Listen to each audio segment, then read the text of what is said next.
Muy buenas tardes, muy buenas noches, muy buenos días. Soy Gustavo Burgos y estamos dando inicio a una nueva entrega del programa de conversación política Valparaíso, Chile y el mundo mate al rey. Estamos, a pesar de los misiles, a pesar de los drones, a pesar de todo el ambiente de Armagedón que se vivió, Armagedón, efectivamente, durante esta semana, nosotros hemos estado, no nos hemos despeinado siquiera, gracias a que nuestro director, que ha tenido un desempeño realmente extraordinario, el gran Sergio Risenberg-Cohen, ha conducido este programa por las aguas de esto como si estuviésemos en un crucero. Don Sergio, ¿cómo está? ¿Le pasó algo a usted o no? ¿Se despeinó? ¿Algo? ¿Le cortaron la luz? En absoluto. En absoluto. Ya. No, ni siquiera tuve que hacer uso de la artillería antiaérea. Nada, nada. Relajadísimo. Usted no tiene ese domo de oro, nada, ni una cosa. Me lo vendieron a vender, ¿eh? Me lo trataron de vender, pero yo no. Se lo trataron de vender. Me imaginaba. Bueno, este es un programa que tenemos, muchos de ustedes se imaginarán, esto es un programa de posguerra, un programa de análisis de la posguerra, y qué mejor para hacerlo, para iniciar una discusión sobre este importante tema de política internacional, que con un grande, con un número 10 en la camiseta, viene vitoreado en estos momentos por la barra de Mate Rey, el gran, y me pongo de pie, Marcel Clos. ¿Cómo está, Marcel? Hola, ¿qué tal? ¿Cómo están? Oye, no hagan tanto esto de ustedes saben que la carne es débil. Exactamente. Y estas cosas lo llevan a uno por senderos muy peligrosos. Exactamente. Por senderos luminosos. Inclusive. Así es. Bueno, como ya vamos a comenzar esto, como ya había indicado en un comienzo, la semana que pasó vivimos el peligro, la vulgaridad de la cita, ¿no? Fue la semana en que vimos el peligro, el mundo estuvo en vilo a partir del bombardeo que el día viernes pasado protagonizó la Fuerza Aérea Norteamericana, que luego de un viraje brusco de su comandante en jefe Donald Trump, decidió bombardear con material explosivo de profundidad sobre las principales centrales nucleares iraníes. Lo que para muchos significaba el inicio de una guerra nuclear. Nadie, en su sano juicio, podía estar seguro cuál iba a ser el desarrollo de esto. Ni aún los más conspiranoicos podían realmente anticipar cuál era exactamente la dinámica que iba a tomar esto. El día sábado inmediatamente posterior, estamos hablando del sábado 21, el sábado 22, hubo inmediatamente un comunicado de las máximas autoridades militares de Irán, quienes indicaron de que no les había pasado nada. Sí fue, ¿no es cierto? Y que se habían llevado unos días antes, se habían llevado los reactores nucleares para otro lado, así que las bombas las tiraron como por deporte los gringos aparentemente. No fue obviamente lo mismo lo que dijeron las autoridades norteamericanas, y dijeron que destruyeron totalmente el programa nuclear iraní. Y por otro lado, la pelea siguió algunos días más hasta el día martes, un escarceo que tenía a veces el rasgo del inicio de una gran guerra, pero en otros momentos tenía los rasgos inconfundibles de una pelea de curados. Don Sergio, eso fue, yo lo escuché decir a usted eso en una conversación, yo lo escuché eso, y tenía efectivamente esos rasgos.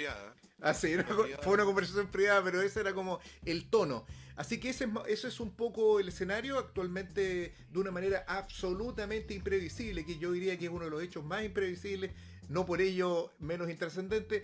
El presidente de la República sacó un comunicado en el cual condenaba este bombardeo.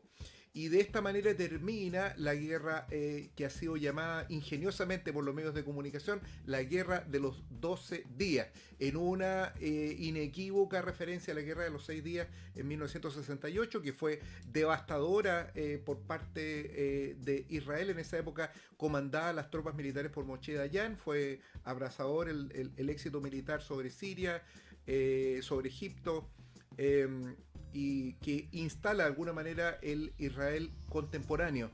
Esto ha tenido sin duda alguna efectos muy diversos. Es primera vez, y yo creo que ese es el hecho político más notorio, en que las ciudades israelitas son objeto de fuego de guerra, de armamento regular por parte de un ejército, y la ciudad de Tel Aviv fue bombardeada salvajemente con misiles de alta tecnología de Irán. Así que este es un poco, yo diría que es el hecho nuevo, y ya la guerra se le puso término en esos términos. Marcel, ¿qué es lo que queda ahora? ¿Qué es lo que viene ahora? ¿Cuál es el escenario que se abre tanto en el plano económico, político y militar a tu juicio? Bueno, lo que uno tiene que hacer, aparte de la de todos estos juegos de guerra que se muestran, ¿no? Porque estamos como esto de las guerras hoy día son como las elecciones. Nunca nadie pierde, ¿ah? Todos ganaron. Por supuesto. Y ganó Irán, y ganó Israel, y ganó Estados Unidos. Ahora, pero aquí uno tiene que preguntarse, porque las cosas, aparte del chiste, lo que pueda permitir hacer memes y cosas así, igual tiene que uno preguntarse qué es lo que había detrás de esta operación. Lo primero que uno tiene que tener claro es que Israel, y quedó demostrado acá en el conflicto, ¿no? Israel es Estados Unidos en el Medio Oriente. Es un enclave. El poder político, el enclave norteamericano en el Medio Oriente. Por razones estratégicas, porque hay que controlar la fuente del modo capitalista de producción, hay que tener claro, digamos, que el problema ahí es el petróleo, y el acceso al petróleo y la garantía de que ese suministro no se altere de manera importante, porque el 90% de lo que se produce en el planeta, por lo menos hasta hace 10 años atrás, se hacía con combustibles fósiles, le hace petróleo, ¿no? Es la sangre del sistema capitalista. No puede eso. Entonces, Estados Unidos, que es el padre del capitalismo, el papá capitalista, como le dijo el secretario general de la OTAN, lo trató de papi, o sea, Rutte, Eric Rutte dijo, papi, papi. Sí. ¿No? Tiene muchas lecturas, tiene muchas lecturas ese papi, Marcel. Sí, tiene muchas lecturas. Sí. Pero lo que está claro, la primera lectura es que el que manda en la OTAN es el presidente de Estados Unidos, ¿no? Y quedó clarito con esto de que dijo, todos tienen que subir al 5% el gasto militar, y todos dijeron que sí. Incluso el que dijo que no, también dijo que sí, porque puso la firma, que fue el presidente del gobierno español, ¿no? Sánchez. Pedro Sánchez. Entonces, bueno, la cuestión es que hace un tiempo atrás, hace algunos años atrás, el secretario general de Estados Unidos dijo que el mejor portaaviones que Estados Unidos tenía en el Medio Oriente era Israel. Y por eso tiene la mayor inversión militar, la mayor presencia de bases militares norteamericanas, y quedó demostrado que eso es así, porque lo que hizo Netanyahu, y lo dijo con todas sus letras, había sido un acuerdo con Donald Trump. Esto no fue una cosa que se le fue de las manos a Estados Unidos y actuó por su propia cuenta y riesgo el gobierno israelí. Lo hicieron en acuerdo y después esto se sanciona cuando Donald Trump manda a bombardear las centrales nucleares en Irán. Entonces, lo que está, a mi juicio, lo que se intentó hacer desde mi punto de vista fue provocar la caída del gobierno iraní, del régimen iraní. Eso es lo que estaba detrás de esto, y eso es lo que andan buscando hace rato. Ya lo hicieron en Siria, ya lo están haciendo en Gaza, lo hicieron en el Líbano. O sea, digamos que la orientación es esa, ¿no? Y lo que buscaban, desde la perspectiva de, bueno, esto además yo lo corroboro con varios analistas que he revisado en medios de internet, ¿no? Que ese era el objetivo, y no les resultó. Y eso fue lo interesante. No les resultó.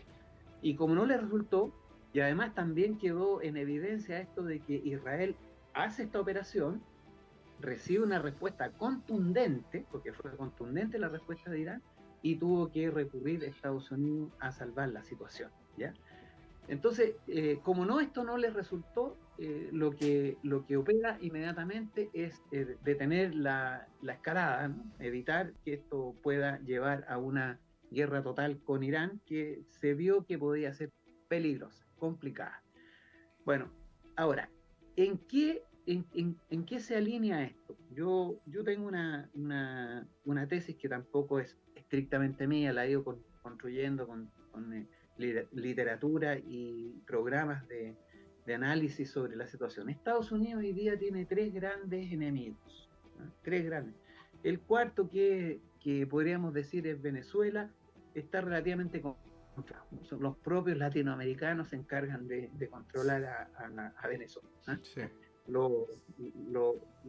Los serviles gobiernos, súbditos de Estados Unidos que tenemos en Chile, que tenemos en Argentina, que tenemos en Ecuador hoy día, bueno, etcétera, ¿ya? Los yanaconas.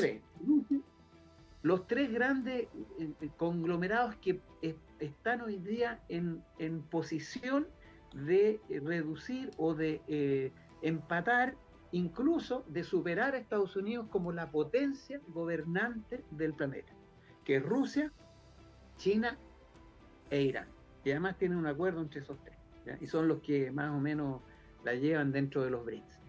Entonces Estados Unidos, yo creo que lo que está tratando de hacer es montar unas operaciones de desgaste de estos tres enemigos potenciales. Ya tiene a Rusia en una guerra permanente, porque esa cosa parece que no va a terminar y va a ser permanente, una guerra de desgaste con Rusia. Crónica. Esta, una guerra crónica. Esto de Irán yo creo que es el inicio de hostilidades sistemáticas y permanentes que Israel va a intentar en contra de Irán. Pienso lo mismo. Y el tercero que le falta es China, ¿ya? Y fíjense ustedes, hace poco, en estos, creo que fue el 14 de junio, el secretario de Defensa, Excel, creo que se llama, Pete Excel, anunció al mundo que China tenía la pretensión de invadir Taiwán. O sea, una alarma. Sí. China quiere invadir Taiwán. Obviamente, lo que está intentando hacer Estados Unidos ahí es provocar un conflicto, ojalá bélico, entre China y Taiwán. Taiwán es una suerte de Ucrania para la China. Si logra montar esa relación, va a tener a estos tres monstruos que podrían amenazar su proyecto hegemónico, dedicado a gastar mucho dinero, porque estas guerras cuestan mucho dinero. Incluso esa otra cosa que se vio, ¿no? En esto, o sea, los millones de dólares que cuesta un avioncito que vuele durante una hora, da una idea del costo de estas operaciones bélicas. Entonces, se construyen varios hospitales con el vuelo de esos aviones. Exactamente, varios hospitales. Entonces, yo creo que por ahí va, y no nos debería sorprender a nosotros que esta guerra de 12 días sea una guerra intermitente, permanente, irregular, ¿no? Ellos tienen que tener cuidado, sí, en el caso de Irán, porque saben que les puede complicar el suministro de petróleo, que es lo que más les preocupa. O sea, cuando Irán empezó a decir que iban a impedir, iban a cerrar el estrecho de Hormuz, donde pasa el 25% del petróleo del planeta, yo creo que eso les debe haber llevado a reflexionar sobre la necesidad de desescalar el conflicto, pero a mi entender esto va a continuar. Y va a ser una guerra permanente, intermitente con Irán. Esta guerra se inició y no nos debería sorprender que después empezaran a aparecer hostilidades entre China y Taiwán, y de esa manera, porque Estados Unidos hoy día está en una encrucijada. Puede dejar de ser, y la mayoría de los analistas lo sostienen, ¿no es cierto?, que China puede ocupar rápidamente la posición de Estados Unidos. En materia económica, porque en materia militar es que simplemente no hay ningún parangón. O sea, si hay un país que invierte en defensa, en gasto militar, es lejos de Estados Unidos por miles y miles de veces que otros países.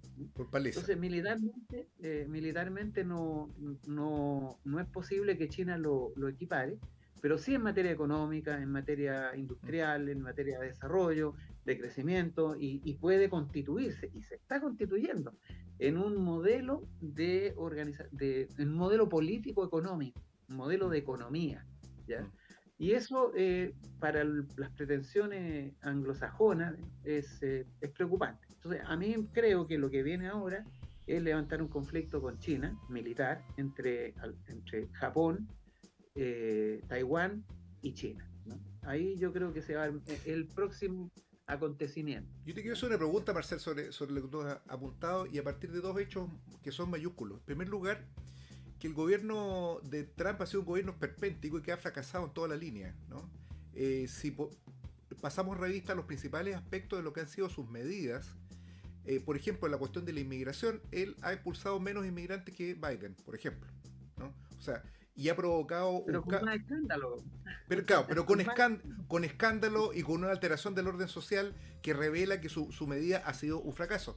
En cuestión económica, lo arancelario ha sido, claro, de mucha parafernalia, y gracias al control de la prensa no se le ha devuelto eso, pero esas medidas no han logrado ser aplicadas. Lo único que logró es sentar a China en una mesa de negociación sobre la base de que esos aranceles no se apliquen, porque importaría destruir la industria china, entre otras cosas porque la estructura productiva, los canales, las cadenas industriales, las cadenas de distribución, las cadenas de producción impiden que estas medidas provoquen su efecto, porque generan un efecto boomerang sobre la propia economía norteamericana. Pero viene además un tercer elemento. Fíjate que en este programa estuvo hace una semana.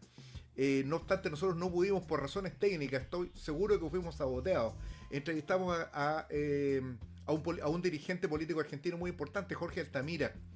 Y él nos dijo, que tenemos una entrevista pendiente de don Sergio con él, él nos dijo que este conflicto podía caracterizarse, él también apuntó de que este conflicto podía hacerse crónico como el inicio de una tercera guerra mundial. Yo sé que como titular pega bastante bien, se ha repetido mucho. ¿Tú crees que es posible categorizar estos conflictos, esta retahíla de conflictos, Ucrania, Irán, eventualmente Taiwán, como el inicio de una gran conflagración interimperialista?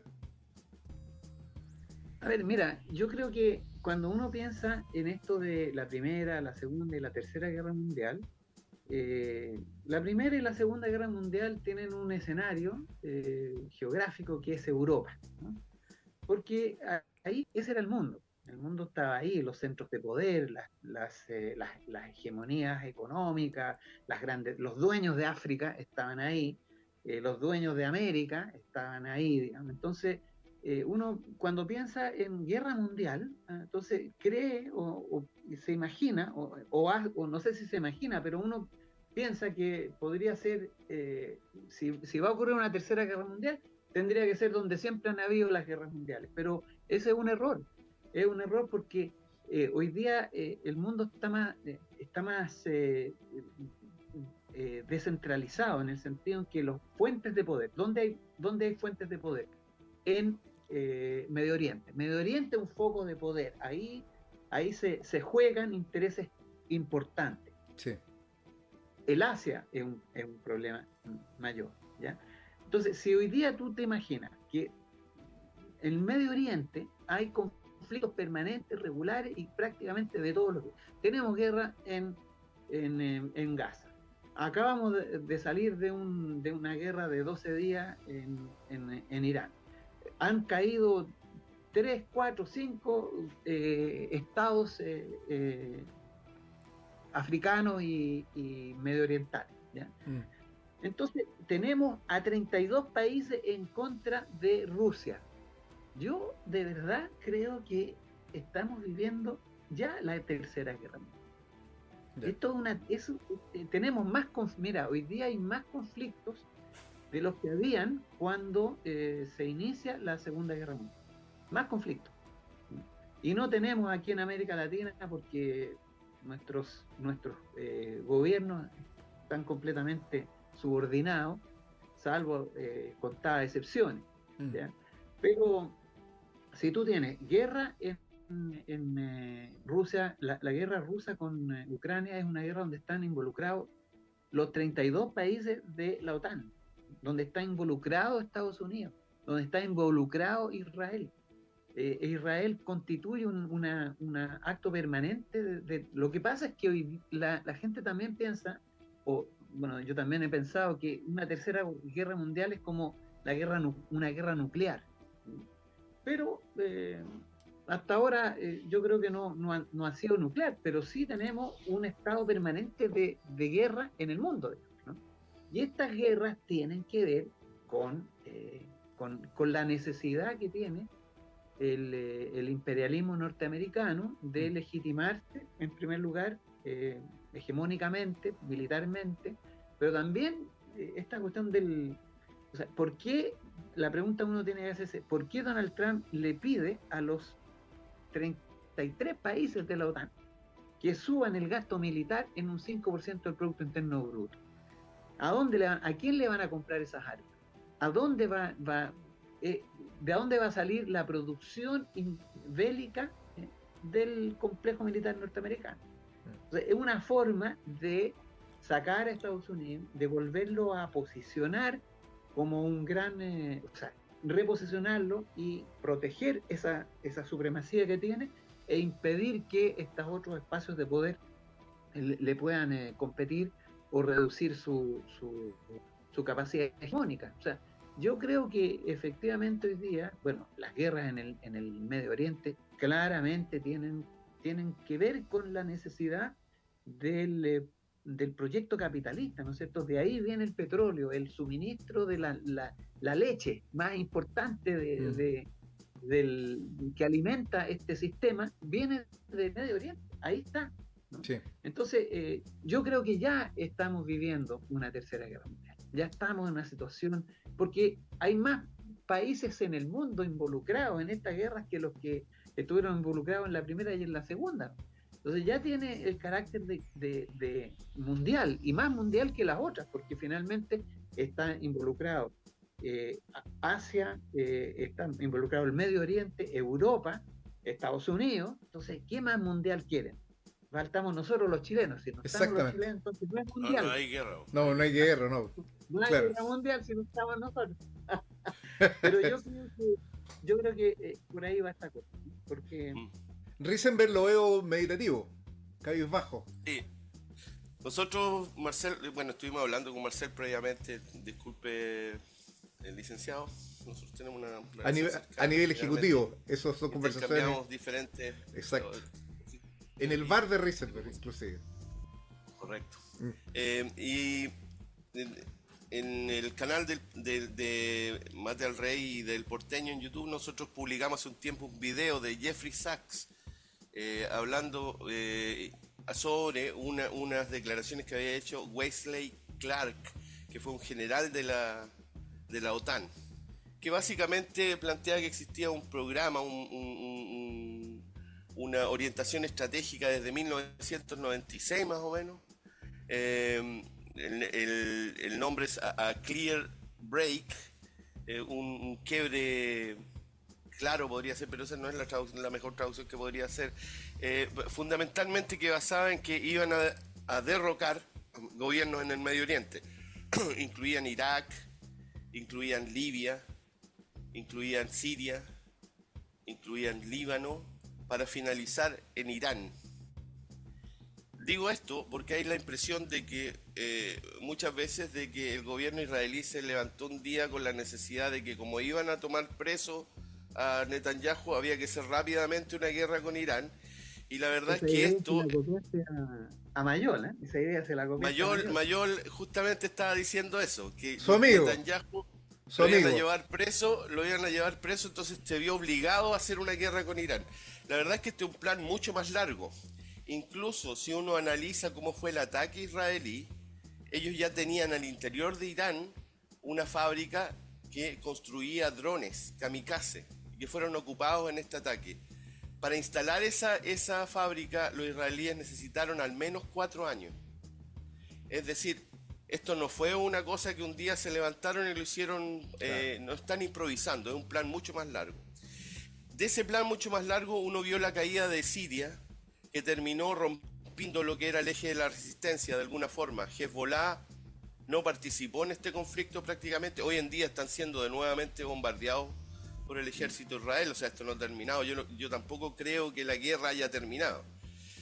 Entonces uno se pregunta, también China y Rusia sí hicieron presiones diplomáticas, pero yo tampoco los vi detrás firme con el gobierno iraní, digamos. Fueron unas cosas como, oiga, están violando la ley internacional, lo cual es una locura porque violan la ley internacional todos los días desde que la crearon, digamos. No fue tan no fue tan brick la conducta de ellos. Correcto, no hubo ninguna.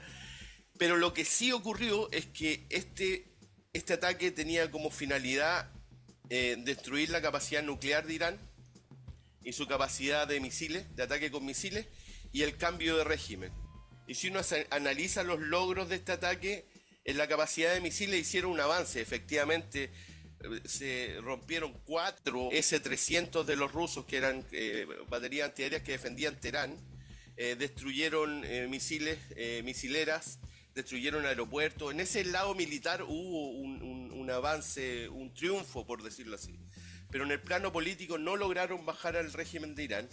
Y a mí lo que me parece ahora, o lo que yo quería preguntarle a Marcel Claude, es si esta tendencia, si hubieran dos tendencias en el imperialismo, que una es seguir este plan de a clear break, es decir, bajar a Irán, y la otra es que se da cuenta de que efectivamente no pudieron. Habría la posibilidad de que se armara un gran acuerdo, como el que fue posguerra mundial, en que un nuevo Irán Yalta y Potsdam, dice usted. Exacto. En que esta vez, en vez de la Unión Soviética, tuviéramos a Rusia y China, y a este lado Estados Unidos y la OTAN, y decidieran dividir las influencias a nivel mundial, debido a que con la guerra hay un cierto equilibrio estratégico, es decir, se matan todos. ¿Pudiera avanzar esto a un acuerdo de potencia, Marcel Claude? Yo creo que no, porque la Guerra Fría fue tácita. No es que se hayan puesto de acuerdo, mira, tú te quedas con este lado del mundo, yo me quedo con este otro.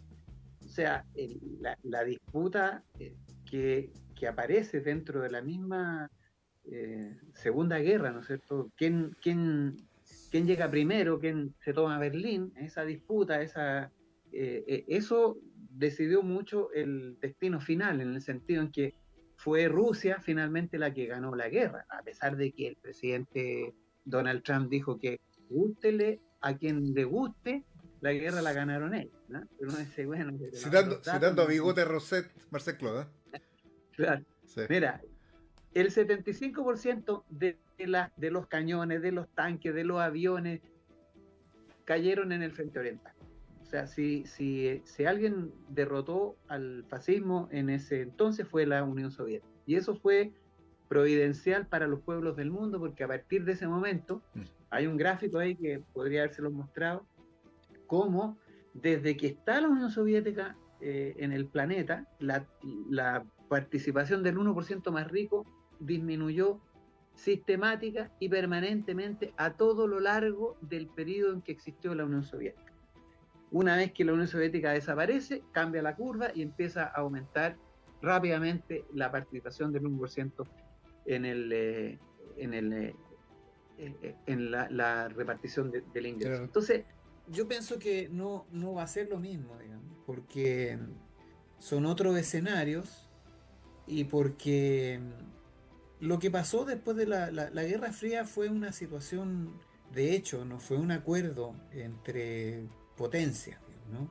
Así terminó la situación, así se dieron las cosas y a partir de ese momento la humanidad empezó a vivir un escenario donde dos grandes potencias se disputaban la hegemonía económica, política e ideológica del mundo. Yo creo que todavía falta como para poder imaginar un escenario de un nuevo eje de poder que empate, ¿no? O que sea lo que fue la Unión Soviética, ¿no? Una suerte de contención, porque así eso fue lo que aconteció. Le guste al mundo capitalista o no, la Unión Soviética significó para los países que hoy se llaman el sur global, una espalda. Eso permitió que en América Latina existieran revoluciones como la Revolución Cubana. Eso permitió en la descolonización, entre comillas, del África. La revolución en Afganistán, incluso en Irán, ¿no? Se pudo, lo dijo el historiador inglés Eric Hoffman, dijo, el rol de la Unión Soviética fue ofrecerle a los países del sur global una espalda, un apoyo, un espacio donde correr, ¿no? Y de hecho así aconteció, porque como yo les decía, desde la revolución bolchevique hasta la caída del muro de Berlín, la tasa de ganancia del 1% más rica disminuyó sistemática y considerablemente. Y a partir de la caída del muro de Berlín, la cosa empieza a revertirse. Ahora, ¿qué creo que va a acontecer? Yo pienso que, en primer lugar, Irán va a desobedecer, bueno, digo bien, va a desobedecer, no va a continuar en el acuerdo de no proliferación de armas nucleares. Ustedes saben que hay 9 países actualmente que tienen armas nucleares, 5 que son legales y los otros que son ilegales, que la hicieron a la mala. Y dentro de los que las hicieron a la mala está nuestro querido Israel. Israel, por supuesto. Pakistán, está la India, está Corea del Norte. Exactamente, son esos 4. Y yo creo que esto le dio la señal a Irán, ¿no? Si quieren sobrevivir, van a tener que tener armas nucleares. Ese es el panorama del mundo actual. A los países que tienen armas nucleares no los atacan. Es súper claro el mensaje. Lo otro es que puede acontecer hoy día, porque Irán no había estado de acuerdo en firmar un acuerdo de defensa mutua, ¿eh? Entre estos 3 grandes poderes económicos, digamos, que son Irán, Rusia y China. Esto quizás avale a Irán a entrar en ese acuerdo más, lo cual sería bueno para el mundo, digamos, ¿no? Porque yo creo que necesariamente necesita la humanidad, y sobre todo los países del sur global, para no hablar del tercer mundo, de los países en vía de desarrollo, porque siempre nos cambian el nombre. No sé quién cambia los nombres, pero se le ocurre cambiar los nombres, y ahora tenemos que hablar del sur global. Antes hablábamos de relatos, de discursos, ahora tenemos que hablar de narrativas, que es la misma historia, pero con otro lenguaje, y como que renueva la reflexión, y renueva el espíritu crítico de la humanidad, el cambiarle el nombre a las cosas. Entonces, en fin. Antes era Fuerzas Especiales y ahora es COP. Exactamente. Por ejemplo. ¿No? Antes era arribista, ahora se llama aspiracionista. ¿Ya? Exacto. Antes eran vagabundos y muertos de hambre, ahora gente en situación de calle. Se van remodificando, reconfigurando la narrativa para la realidad sigue igual. Las cosas, y si no peor, digamos, ¿no? Porque la situación del mundo hoy día no es nada buena, digamos, ¿no? Entonces, yo creo que eso va a acontecer, y ojalá que los BRICS, por lo menos, o parte de los BRICS, se levanten como una fuerza de contención, porque eso es lo que se necesita hoy día a nivel internacional.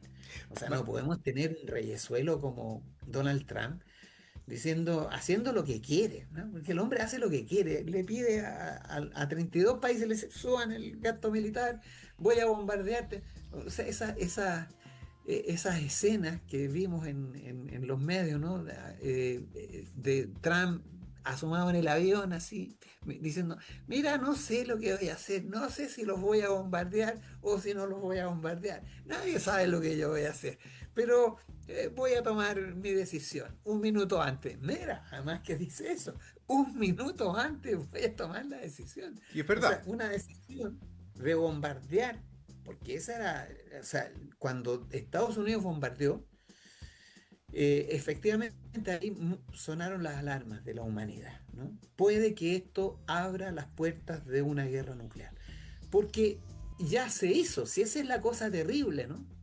Porque efectivamente un país como Estados Unidos se permitió poner 2 bombas atómica en la cabeza de los japoneses. Dos, no una, dos, ¿no? Y después, no sé si ustedes lo saben, pero Estados Unidos, cuando no pueden constituirse como en la gran hegemonía, digamos, y tienen aquí enfrente a la Unión Soviética, ellos desarrollaron un proyecto que consistía en bombardear con bombas nucleares China y la Unión Soviética.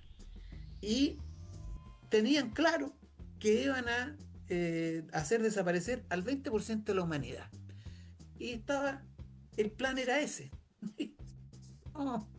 O sea, si fueron capaces de hacer, porque además hay que tener presente una cosa que es un poco aterradora, ¿eh? O sea, los países europeos anglosajones son la barbarie, ¿eh? Ellos inventaron esta cosa de la dicotomía entre civilización y barbarie, ¿no? Pero digamos de lo que dice Carl Jung, ¿no es cierto?, acerca de la proyección de la sombra, en realidad son ellos la barbarie y la proyectan en los demás. Porque lo que hizo Adolfo Hitler, al parecer, es la proyección de la sombra está ahí, ¿no? Pero Adolfo Hitler no hizo ni siquiera más de lo que hizo el rey de Bélgica en el Congo, 10 millones de africanos muertos de una manera violenta, brutal, despiadada, inhumana. Sistemática. 10 millones, ¿no?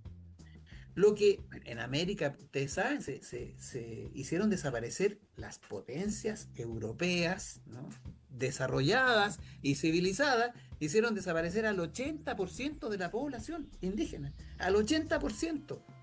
Inglaterra en la India sumó un total de 10 millones de personas que mató de hambre. ¿Para qué decir lo que hicieron los alemanes en África y los franceses? Y bueno, es como, por decirlo así, el modo de habitar el mundo que tienen las potencias occidentales. Es su modo el que han desarrollado, cómo se vinculan y lo que está pasando en Gaza. No es primera vez, la gente se escandaliza, pero lo hicieron en Biafra, acuérdense, le hicieron un cerco a Biafra cuando intentaron independizarse y mataron de hambre como a 3 millones de africanos. O sea, esto de exterminar en los genocidios es el modo de funcionamiento que tiene el occidente civilizado, ¿no?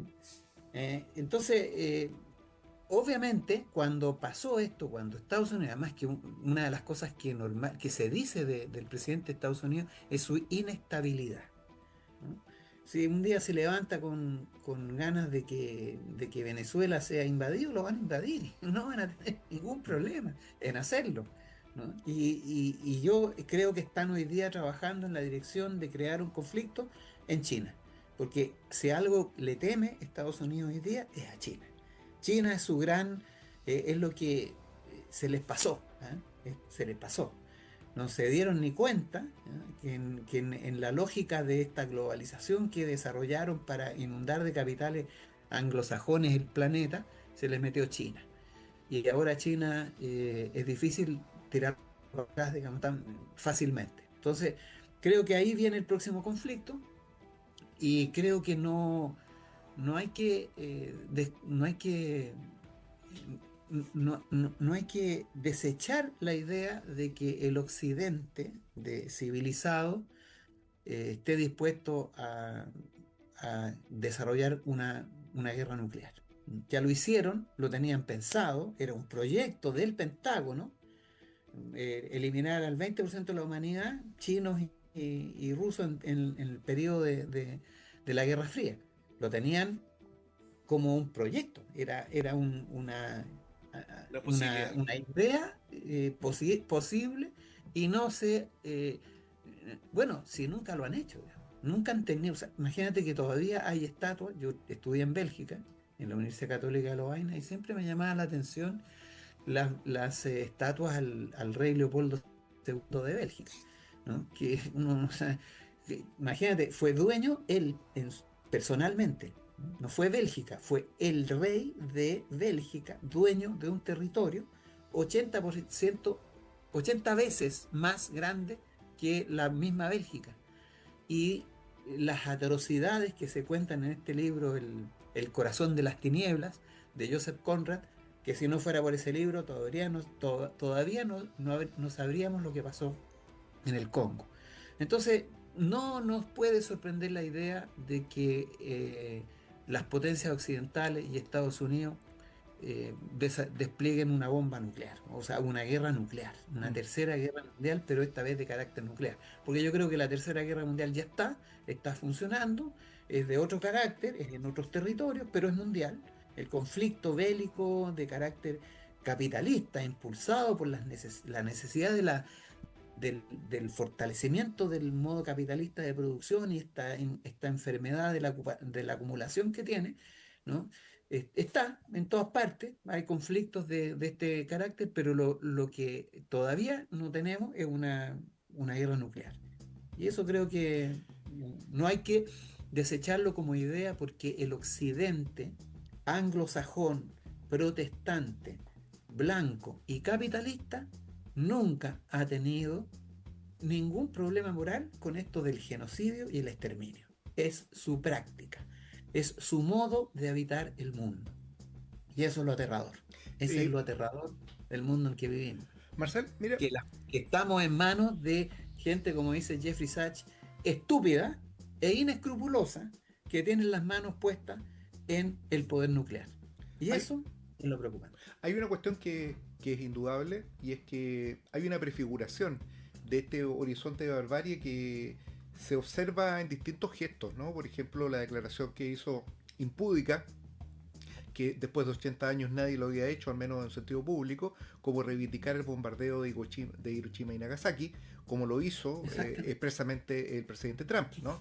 Quien indicó que de esa manera se acabó la guerra, indicando de que él sentía que había hecho una especie de Hiroshima y Nagasaki, lo que pone indudablemente después de 80 años por primera vez la cuestión nuclear como un elemento disuasivo, al menos, y eso que en este momento disuasivo puede materializarse. Pero hay un elemento político que yo creo que también hay que sumar a todo esto, y es la circunstancia de que en el debate político en todo el mundo y en nuestro país también hay una enorme valoración por el bonapartismo, por los regímenes autoritarios y por todo aquello que signifique arrasar con los derechos democráticos. Cuando se habla de controles ambientales se habla de permisología. Cuando se habla de derechos procesales se habla de los derechos del delincuente. Cuando se habla de derechos humanos y libertad de expresión se llama entonces a eso la conspiración, la alteración del orden público. Cuando se amarran las manos a carabineros. Dice. Exactamente, de amarrar las manos a carabineros. Cuando se habla de sacar a los vendedores ambulantes, gente que su única fuente de sustento es vender baratijas en la calle, y se habla de que hay que limpiar. Y China, se habla de limpiar los espacios públicos y se les moteja como delincuentes. De la misma manera se trata a los pobladores que ocupan en el conurbano de las grandes ciudades de nuestro país, ocupan terrenos que están desocupados materialmente, por algo se los toman y son tratados también igualmente como delincuentes. A los trabajadores que vienen muchas veces a pie, miles y miles de kilómetros a trabajar en nuestro país, son tratados como si fueran organizaciones criminales. Estamos viviendo un periodo político en que hay una reivindicación explícita de esto. No quiero dejar pasar que la candidata del progresismo, que es la candidata del gobierno, que es Carolina Toá, se le hizo una primaria para poder ungir la reina. Yo seguramente ya debe estar la corona para poder ungirla después de estas elecciones. Ojalá que me equivoque, Reisenberg y Marcel, respecto a esta situación, pero se hicieron esas primarias para que ella sea ungida. Y quiero citar una cosa muy concreta que se le preguntó en el foro de debate de Televisión Nacional. Le dijo cuál va a ser su primera medida. Y esto lo pueden ver todos los que están, los que nos están viendo. Lo que ella dijo fue: voy a militarizar el país, voy a pedir autorización del Congreso para ocupar militarmente el país. Esta es la candidata del progresismo, no nos olvidemos de eso. Que cuando fue increpada respecto a cuál es su papel durante el estallido, dijo que su papel era andar en bicicleta y darse cuenta cómo los carabineros eran hostigados hasta que se veían obligados a reprimir. No tuvo ni una palabra con respecto a las víctimas, ni una palabra con respecto a la cautela de los derechos humanos. manos, y esta mujer es la que salía sonriente después de que se atrapaba a comuneros, después de que se allanaba las poblaciones en Villa Francia, y es aquella que sonríe y aplaude cuando se encarcela a activistas y a luchadores de nuestro pueblo. Entonces tenemos esta cuestión que es la antesala de lo que está ocurriendo en el campo de batalla. Esto se ha preparado largamente, no solo por lo que decía Risenberg, los 4 años que estuvieron haciendo esas fábricas de misiles, sino que algo yo creo que inclusive más importante, que es la preparación política para que lleguemos a este momento en que lo único que se discute en el país es la seguridad, ¿no? En que la izquierda moderna tiene que estar dispuesta a reprimir al pueblo, en que el problema de la delincuencia ya no es un problema social, sino que es un problema criminológico, es un problema de represión, porque la única respuesta a todos los problemas sociales es la represión, y la única política económica es la del fortalecimiento del gran capital. En este contexto, Marcel, que es un contexto evidentemente convulsivo, es un concepto que antecede a la tormenta, que indudablemente nosotros no nos podemos quedar con esta supuesta paz que impuso el, no me cabe duda, próximo Nobel de la Paz, Donald Trump. Desde un punto de vista económico, no lo digo en broma, parece que eso hay un proyecto en ese sentido. Desde un punto de vista estrictamente económico, sorprendió que bajara el precio del crudo, del petróleo, después de este conflicto bélico. ¿Qué puede ocurrir? ¿Cuál es tu diagnóstico, tu olfato económico? ¿Cuál es la dinámica económica que puede tomar la situación internacional? ¿Y cómo puede eso impactar en nuestro país y a los trabajadores en Chile? Bueno, mira, hay varias cosas que se ven en el horizonte de carácter preocupante, ¿no? De partida, esta cuestión de los aranceles que genera... El mundo lo armaron, ¿no?, a partir de la apertura comercial, ¿no? Ese era el mundo, Sí. lo lograron instalar, lo lograron imponer, porque fue una imposición finalmente a punta de acuerdos de libre comercio, de discursos ideológicos sobre la necesidad de aumentar el comercio, bien.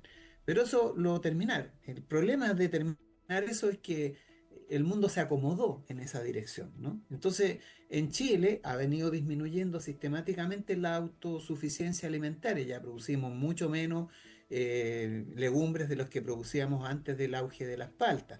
Obviamente no tenemos autosuficiencia alimentaria. Eso significa que en una situación de crisis bélica global o de, o de crisis económica mundial, que puede ser, ¿no? Hace tiempo que no tenemos una crisis, puede venir una nueva crisis.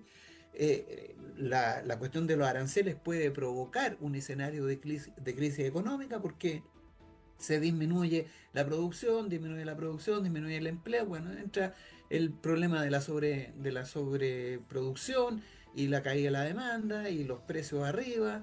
Bueno, yo creo que el escenario no es muy auspicioso desde el punto de vista económico, en general para las economías, por el cambio en el escenario del intercambio comercial, ¿no?, que es lo que sostiene actualmente el modo capitalista global, ¿no? Ahora, si eso Trump lo logra limitar, lo logra estrangular, porque también uno tiene que pensar en esto, si pone a todos los países europeos a gastarse la plata en armas, claramente va a generar un fortalecimiento del sector bélico, más del que ya está fortalecido, y bueno, eso es así, ¿no? Los recursos son escasos, entonces si tú sacas recursos de la producción de leche, de la producción de alimentos, de la producción de zapatos, y se van a la producción de armas, bueno, eso obviamente genera inactividad económica o una disminución de la actividad en otros sectores.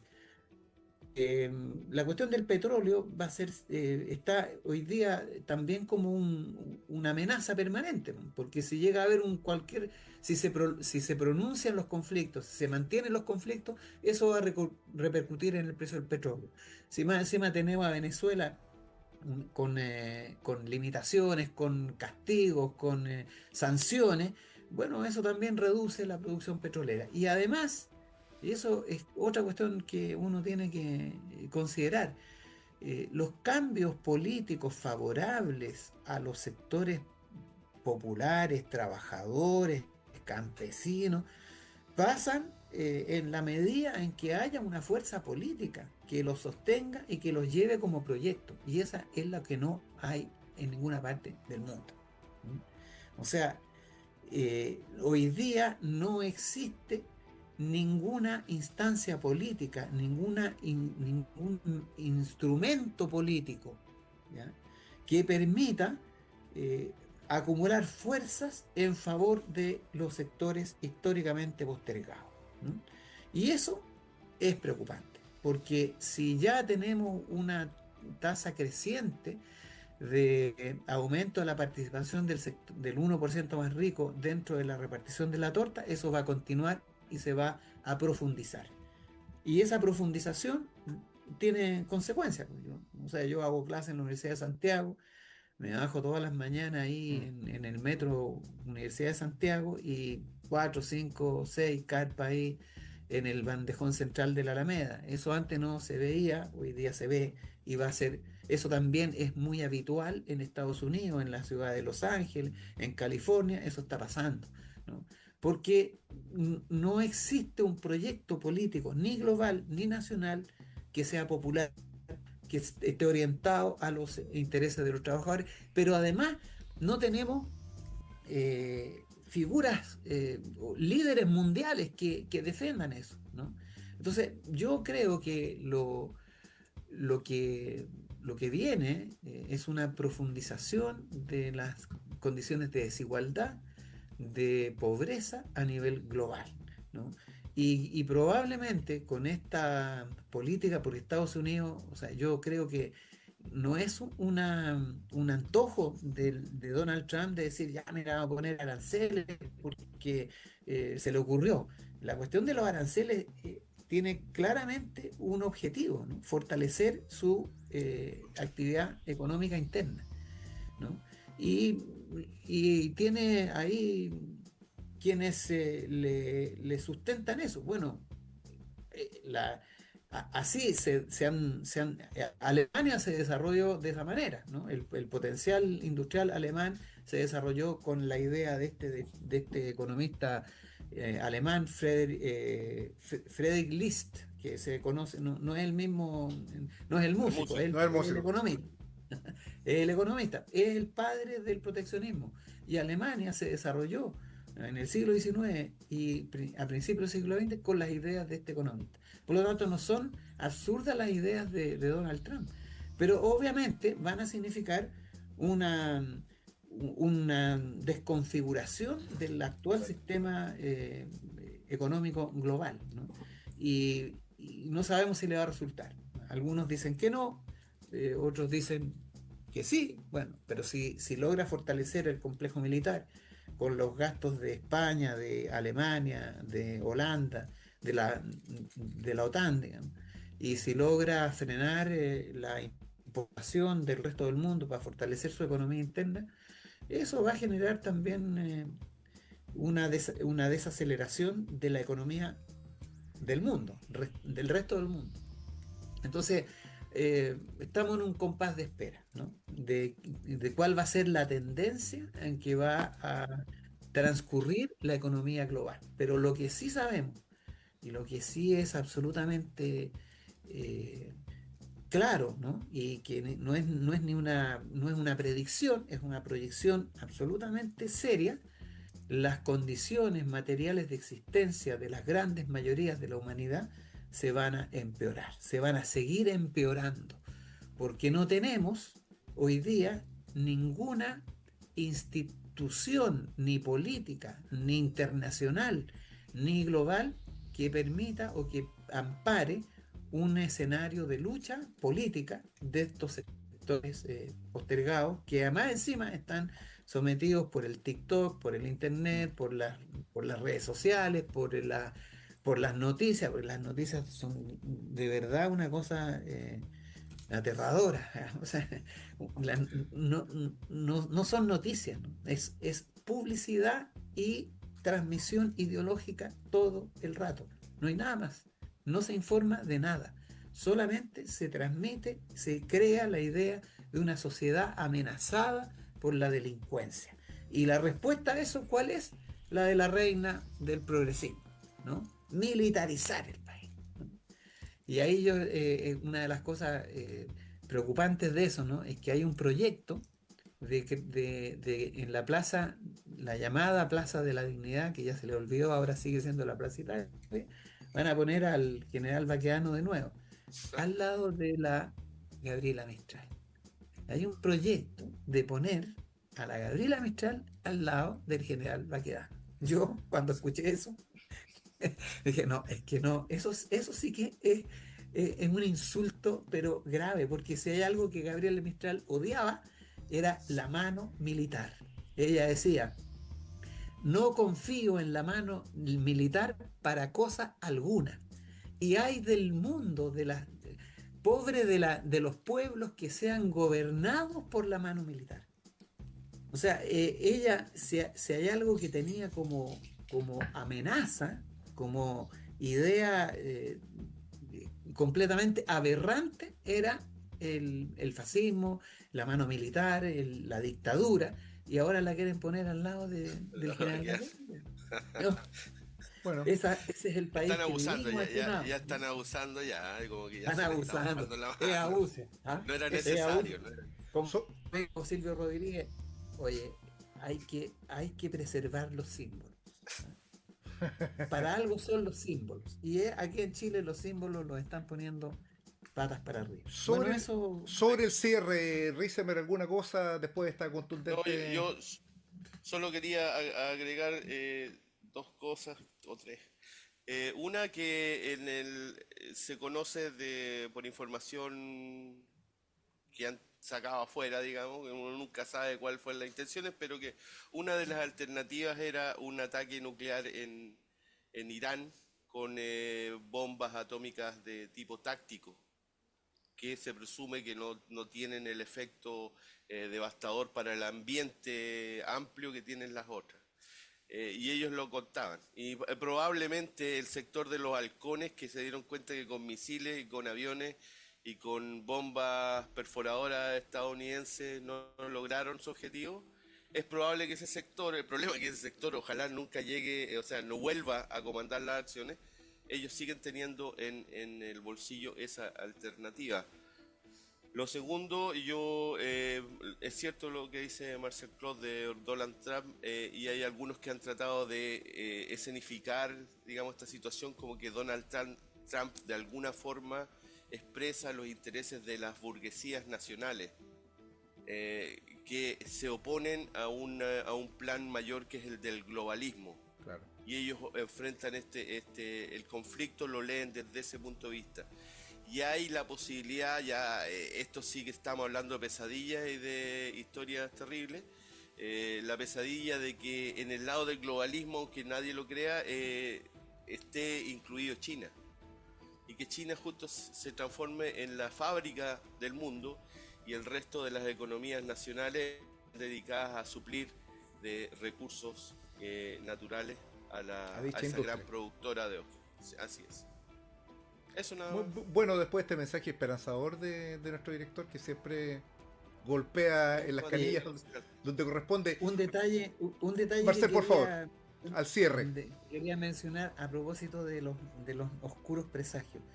Cuando hicieron la primera explosión atómica, la comunidad científica estaba preocupada porque, mira lo que decían, esto podría quemar la atmósfera. Sí, ¿Y qué crees que hicieron? Lo hicieron igual. sí, igual. Claro. A pesar de que había un temor de que la explosión atómica podía quemar la atmósfera. ¿Sabes lo que significa eso? Se acabó la existencia humana. Y lo hicieron igual. Sí, sí. Lo hicieron igual. Entonces, no es que... es preocupante. ¿Me entiendes? Es preocupante y es aterrador al mismo tiempo. Así es. Igual Estados Unidos en el metro de Nueva York, por ejemplo, y en Nueva York, en Manhattan, aplicaron armas químicas y biológicas para testearlas y las testearon en la población contra la población estadounidense. Ah, claro. Hay un libro que yo en el próximo programa se los voy a Bueno, recomendar que habla sobre eso. Yo lo que una de las cosas que quiero ya, inclemencia de la producción nos obligan a ir cerrando, y quiero solamente señalar una idea. Este fin de semana son las elecciones primarias respecto a los cuales Mata el Rey no da la espalda, en que el progresismo va a elegir su candidato. Debemos señalar para cualquier duda, porque por ahí emergió un exjugador de Mata el Rey que parece que tomó posición ahí. Mata el Rey no tiene candidato ni candidata en estas elecciones. Entendemos y nos alineamos en ese sentido con la senadora Fabiola Campillay. El pueblo no tiene candidato, no tiene interés en las elecciones del progresismo, del momento que lo que se debate ahí es un proyecto alternativo para atacar al pueblo trabajador. Los momentos que nosotros vivimos y que motivan este programa van a seguir agitando el debate político. Como ya ha quedado claro, esto no es algo que dependa de si nosotros le prestamos mayor atención. La crisis y la guerra van a venir a tocar la puerta de nuestras instituciones, van a venir a tocar la puerta de nuestra sociedad y van a venir a tocar la puerta también de todos aquellos quienes activamos en los medios sociales, medios políticos, en cuanto esto no es una preocupación de gente que tiene intereses especiales, sino que es una preocupación urgente y política del día de hoy. El combate al imperialismo, por supuesto, se está verificando de múltiples maneras en el mundo, pero lo llevan adelante los trabajadores en Estados Unidos, en California, lo llevan adelante los trabajadores en todo el mundo de distintas maneras y por supuesto también acá en Chile. Quiero saludar en ese sentido de manera muy particular a la Federación de Trabajadores Portuarios de Iquique, quienes hicieron un comunicado, pero que yo creo que va a pasar a la historia, don Sergio y Marcel, del movimiento obrero, sobre todo en el último periodo, en que ellos se solidarizan con el pueblo palestino, se solidarizan con el pueblo que está sufriendo las inclemencias de la guerra en el Medio Oriente y adoptan una clara e inequívoca postura antiimperialista, llamando al boicot de las potencias militares que están en este momento involucradas en la guerra, retomando una larga e inveterada tradición de internacionalismo proletario que vemos nuevamente. El norte nos está señalando el camino, como en los tiempos de Recabarren ocurrió. Nuevamente los trabajadores portuarios de Iquique nos están señalando un camino, el camino que es el camino de la movilización en la acción directa. Lo quiero saludar de manera muy especial. Si queremos también atentos, seguramente vamos a hacer un programa especial. La próxima semana vamos a tener hechos nuevos. En carpeta y en remojo se encuentran, hay iniciativas, vamos a hacer un programa especial. Algo hemos conversado con Marcel Clos. Vamos a hacer un cambio de seguro de formato que se los comunicaremos oportunamente. Risenberg, con su habitual lenguaje, ha hablado de una especie de tolerancia cero de la izquierda, dice él, pero bueno, usted sabe que Risenberg es un hombre que siempre está pensando más adelante que el resto. Yo todavía no alcanzo a comprender muy bien qué significa esto, pero estoy seguro de que la vamos a romper como se dice acá. Ya quiero una última cosa. Hemos tenido algunos problemas técnicos, lo hemos superado. Aquellos que nos enviaron virus que impidieron que nosotros sacáramos adecuadamente los programas, porque le vamos a echar los culpas al empedrado como corresponde. 2 programas nos echaron abajo, pero quiero que sepan, y sobre todo si nos están viendo, que jamás lo lograrán y que Mata el Rey seguirá fiel a su audiencia, fiel al pueblo y fiel a su causa, y que no hay más duros que los ayatolas, ¿no? Absolutamente, y en ese sentido quiero reivindicar a Jameini, no sé cómo se llama el barbudo ese, y que a nosotros tampoco, así se llama, claro, a nosotros tampoco nos van a silenciar. Así que bueno, muchas gracias, Marcel, por la paciencia. Hemos tenido algunas dificultades. Nos veremos invariablemente muy seguido en esto, con estos nuevos proyectos, y por supuesto a nuestro gran director Sergio Risenberg en estos momentos complicados que estamos viviendo. Un gran abrazo allá en Malibu, California, donde se encuentra. Así que sin más, nos vemos y hasta la próxima. Chao, chao. En Teherán está acá.